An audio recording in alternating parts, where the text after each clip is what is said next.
Bukas na balak siguro ang pagpapag ito. Pero kaya dito kahapon, tulungan ng matya, nakakayaning magpatupad ng dagdag pamasahe. Uli na ba yan yung show mo? Ito sa harap ng Pangulo sa cabinet meeting sa Panglao o kanina. Matapos ang cabinet meeting, muling kumampi ang palasyo. Kaya dagdagan ang pamasahe simula bukas.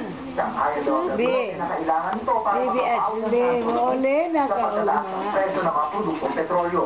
Kaya simula bukas may dagdag pamasahe na para sa unang 4 kilometro ng biyahe.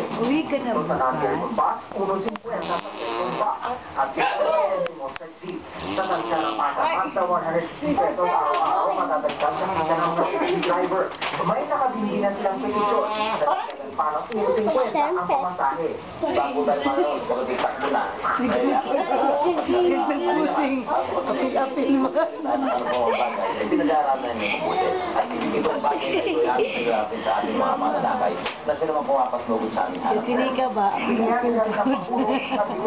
Get like siyempre. Sa bawat litro ng petrolyong bibilihin nila. Pampalupag-loob na lang ng gobyerno ang pinatayang sa 400 pesos na tulong sa sektor ng transportasyon. Na ngayon, hindi ko masabi kung paano maramdaman at saan ang pondo. Ay, Bruce Patrol ng Pilipino. Tumawag na naman ang presyo ng commercial rice ng 50 pesos. Ang bagyo at nagpapasok na kanila.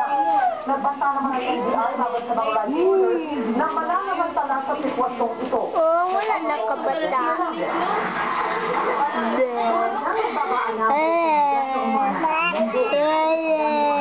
Ang energy rice at pagdating sa bansa. Pero ngayon, matapos manalapa ang dahil problemado na naman ang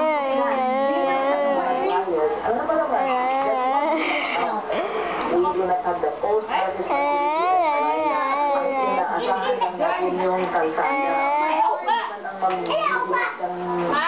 Ayan ito mabugas. dati, 50 pesos lang ang presyo kada ang 50 pesos ang pinakamurang buhay na tumaas hanggang Tama na. Bye-bye.